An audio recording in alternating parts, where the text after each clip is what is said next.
प्रिय विद्यार्थियों, कैसे हैं आप लोग। आज के वीडियो में हम class 12 English chapter 2 lost spring stories of stolen childhood. दोस्तों, आज के वीडियो में हम इस चैप्टर के सभी क्वेश्चन आंसर को पढ़ेंगे, चाहे वो लॉन्ग हो या शॉर्ट हो।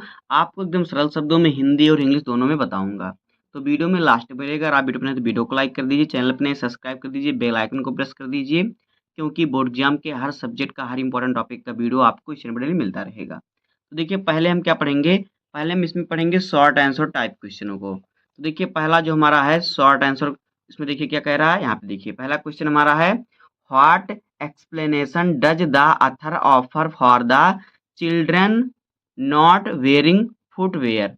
यानी कि जूते ना पहने हुए बच्चों के बारे में लेखिका क्या दलील देती है। यानी जो बच्चे जूते नहीं पहने हैं उन बच्चों के बारे में लेखिका क्या दलील देती है। देखिए, आपको इसका आंसर कैसे लिखना है।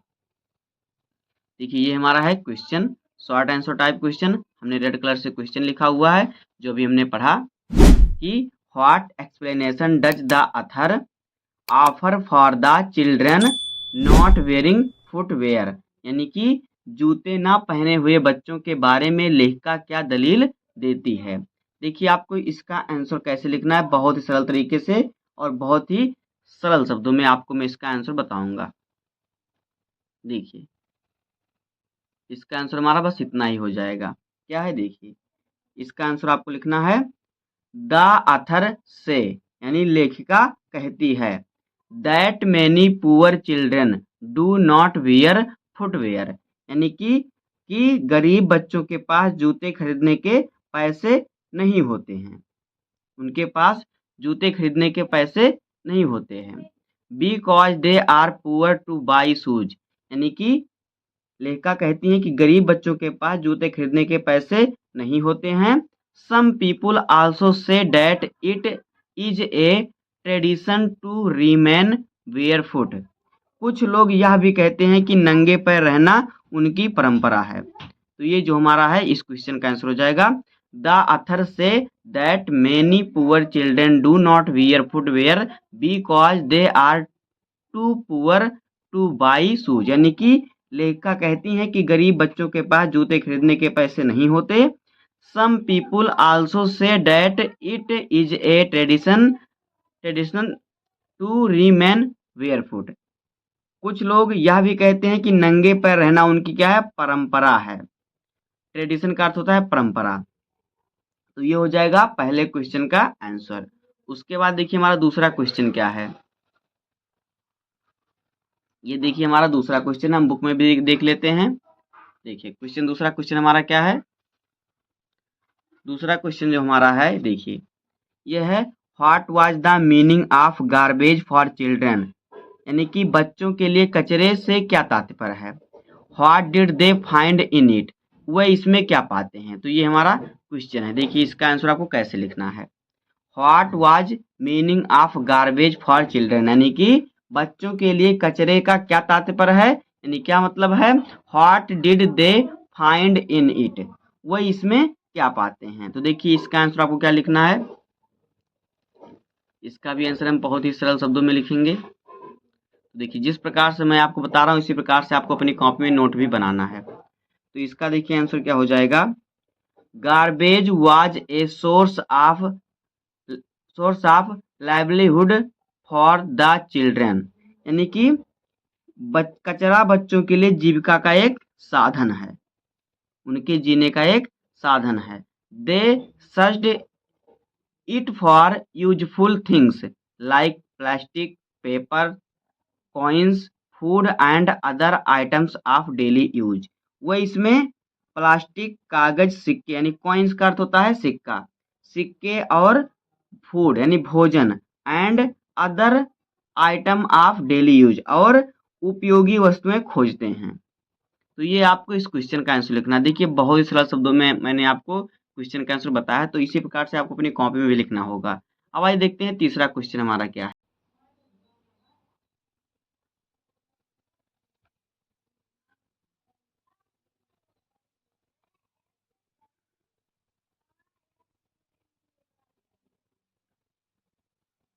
देखिए, तो तीसरा क्वेश्चन हमारा क्या है। Who was Mukesh and what was his ambition, यानी मुकेश कौन था और उसकी महत्वाकांक्षा क्या थी, उसकी इच्छा क्या थी। एम्बिशन का अर्थ होता है महत्वाकांक्षा। तो देखिए, who was Mukesh and what was his ambition, यानी मुकेश कौन था और उसकी महत्वाकांक्षा क्या थी। तो देखिए इसका आंसर आपको क्या लिखना है, यहाँ पे देखिए, बस इतना आपको लिखना है इसका आंसर। बस आप समझ लीजिए, बहुत ही सरल शब्दों में मैं आपको बताऊंगा। देखिए आपको क्या लिखना है, इसका जो आंसर है बहुत ही सरल है। देखिए, Mukesh was a poor boy from Firozabad. तो देखिए जो मुकेश है वो क्या है, मुकेश फिरोजाबाद का एक गरीब लड़का था। Who belonged to a family of bangle makers, वह चूड़ी बनाने वाले परिवार से था, वह चूड़ी बनाने वाले परिवार से था। His ambition was to become a motor mechanic, उसकी जो महत्वाकांक्षा थी, उसकी इच्छा थी, उसका जो सपना था वो मोटर मैकेनिक बनने का था। उसका सपना क्या था, मोटर मैकेनिक बनने का। बस इतना आपको इस क्वेश्चन का आंसर लिखना है। उसके बाद देखिए हमारा चौथा क्वेश्चन क्या है।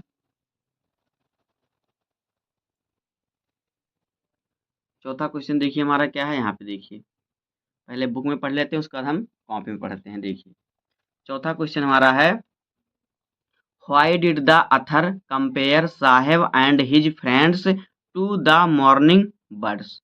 यानी लेखिका ने साहेब और उसके मित्रों की तुलना भोर के पंछियों से क्यों की, यानी सुबह के पंछियों से क्यों की। तो देखिए यह क्वेश्चन 2022 में पूछा गया था। तो देखिए कैसे आपको इसका आंसर लिखना है। देखिए, Why did the author compare Saheb and his father to the morning birds, यानी कि लेखिका ने साहेब और उसके मित्रों की तुलना सुबह के पक्षियों से क्यों की, या भोर के पक्षियों से या सुबह के पक्षियों से क्यों की। देखिए इसका उत्तर आपको कैसे लिखना है, बहुत ही सरल शब्दों में हम लिखेंगे इसका भी उत्तर। देखिए बस इतना ही आपको इसका उत्तर लिखना है। देखिए क्या लिखना है, the author compare Saheb and his friends to morning birds. देखिए लेखिका साहेब और उसके मित्रों की तुलना सुबह के पंछियों से करती है। बिकॉज क्योंकि they come they came out early in the morning searching for garbage with hope and excitement.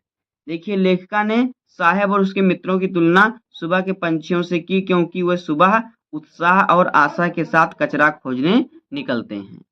उत्साह यानी कि एक्साइटमेंट और होप यानी आशा। उत्साह और आशा के साथ क्या करते हैं, वो कचरा खोजने निकलते हैं। जिस प्रकार सुबह के पक्षी उत्साह और खुशी के साथ, उत्साह और आशा के साथ निकलते हैं दाना चुगने के लिए, उसी प्रकार से वो लोग क्या करते थे, सुबह ही उत्साह और आशा के साथ निकलते थे कचरा बीनने के लिए। जिस प्रकार से सुबह पंछियां निकलती हैं, इसी प्रकार से उन्होंने पंछियों से इसकी तुलना की है।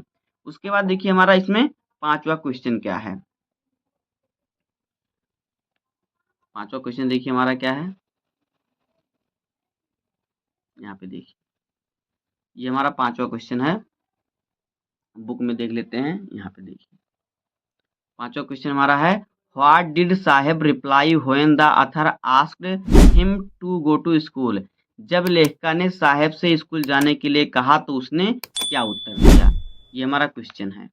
क्या क्वेश्चन है, what did Saheb reply when the author asked him to go to school, यानी कि जब लेखिका ने साहेब से स्कूल जाने के लिए कहा तो उसने क्या उत्तर दिया। तो देखिए इसका आंसर आपको कैसे लिखना है, बहुत सरल तरीके से। देखिए इसका जो हमारा आंसर हो जाएगा वो क्या हो जाएगा, साहेब रिप्लाइड, यानी कि साहेब ने क्या किया, साहेब ने रिप्लाई दिया। देखिए Saheb replied that there was no school in his neighbourhood, यानी कि साहेब ने उत्तर दिया कि उसके मोहल्ले में कोई स्कूल नहीं है, उसके पड़ोस में कोई स्कूल नहीं है। नेबरहुड का अर्थ होता है पड़ोस या मोहल्ला। ही said he would go it on one was built there, यानी कि उसने कहा कि अगर स्कूल बन जाए तो वह जरूर जाएगा। उसने कहा कि अगर बन जाए तो वह जरूर जाएगा। तो इतना आपको इस क्वेश्चन का आंसर लिखना है। तो अब हमारा हो गया शॉर्ट आंसर टाइप क्वेश्चन, हमारा समाप्त हो गया। अब इसके बाद हम देखते हैं लॉन्ग आंसर टाइप क्वेश्चन हमारा क्या है। तो देखिए इस चैप्टर में हमारा बस 3 लॉन्ग आंसर टाइप क्वेश्चन है। तो देखिए पहले हम पहले क्वेश्चन को पढ़ते हैं। तो यहाँ पे देखिए पहला क्वेश्चन हमारा क्या है, देखिए लॉन्ग आंसर टाइप क्वेश्चन। तो पहला क्वेश्चन जो हमारा है वो है, देखिए क्या है कि throw light on the throw light on the callousness callousness of society and political class to the suffering of the poor, यानी कि गरीबों के कष्टों के प्रति समाज और राजनीतिक वर्ग की निष्ठुरता पर प्रकाश डालिए। तो ये हमारा लॉन्ग आंसर टाइप क्वेश्चन है। तो देखिए इसका आंसर आपको कैसे लिखना है। हमारा क्वेश्चन जो है, देखिए पहले क्वेश्चन को पढ़ते हैं एक बार और। देखिए throw light on the callousness of society and political class to the sufferings of the poor, यानी कि गरीबों के कष्टों के प्रति समाज और राजनीतिक वर्ग की निष्ठुरता पर प्रकाश डालिए। तो देखिए आपको इसका आंसर क्या लिखना है। पहले क्वेश्चन का आंसर देखिए हमें क्या लिखना है। जिस प्रकार से बता रहा हूँ बस बहुत ही सरल सरल शब्दों में इसी प्रकार से आपको लिखना है हर एक क्वेश्चन का आंसर। तो यहाँ पे देखिए क्वेश्चन देखिए हमारा क्या है। अब इसके आंसर को पढ़ते हैं। देखिए इसका आंसर जो हमारा है हो जाएगा, in lost spring the author highlight the insensitive attitude of society and political leaders toward the poor, यानी कि लॉस्ट स्प्रिंग में लेखिका ने समाज और राजनीतिक वर्ग के गरीबी के प्रति यानी गरीबों के प्रति कठोरता और उदासीनता को दिखाया है। यानी कठोरता यानी कि वो लोग क्या करते हैं, कठोर व्यवहार करते हैं और उदासीन व्यवहार करते हैं। देखिए the people of Seemapuri lives in miserable condition surrounded by dirt and poverty, yet the governments pay little attention to them, यानी कि सीमापुरी के गरीब लोग गंदगी और अभाव में भी जीवन बिताते हैं, फिर भी सरकार उनकी समस्याओं पर ध्यान नहीं देती। जो सरकार है उनकी समस्या पर क्या करती है, ध्यान नहीं देती। आगे देखिए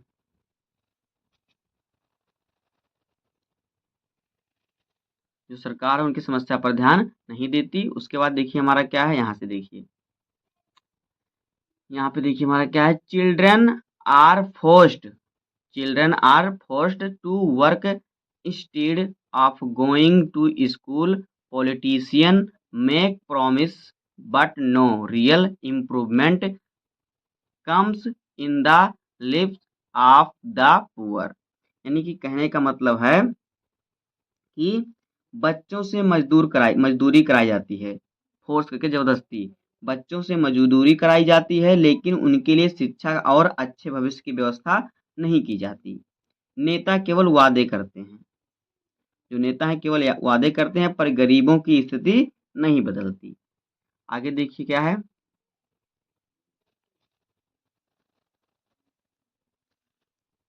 आगे देखिए हमारा क्या है, society also ignores their pain and accept child labour as normal, यानी कि जो समाज भी उनकी पीड़ा को सामान्य मानकर अनदेखा करता है।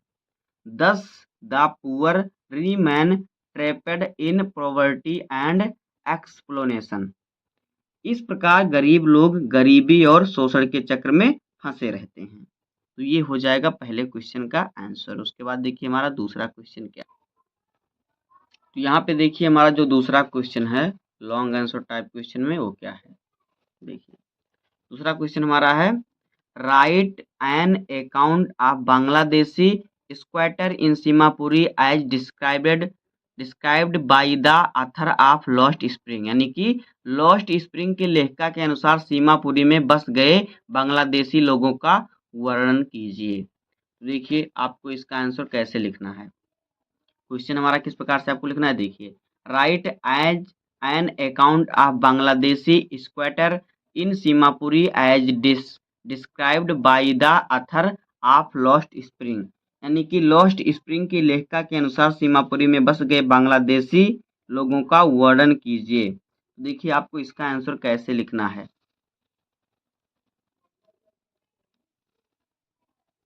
देखिए क्या लिखना है आपको इसका आंसर, यहाँ पे देखिए यहाँ पे हमारा है अकॉर्डिंग टू द अथर, यानी कि लेखिका के अनुसार Seemapuri is a palace on the outskirts of Delhi where about 100,000 यानी 10,000 बांग्लादेशी रिफ्यूज लिव। यानी कि लेखिका के अनुसार सीमापुरी दिल्ली के बाहरी इलाके में स्थित है जहां लगभग 10,000 बांग्लादेशी शरणार्थी रहते हैं, यानी शरण लिए हैं वहां पे।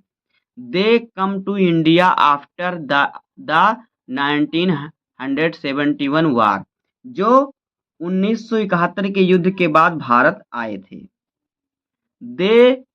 दे live in mud house without proper facilities like electricity water and sanitation. देखिए वह कच्चे घरों में रहते हैं जिनमें बिजली, पानी और सफाई जैसी कोई सुविधा नहीं है। आगे देखिए, उनके पास सफाई की भी कोई सुविधा नहीं है, उनके पास रोजगार के साधन सीमित हैं। उनके पास जो रोजगार है वो भी क्या है, सीमित है। आगे देखिए,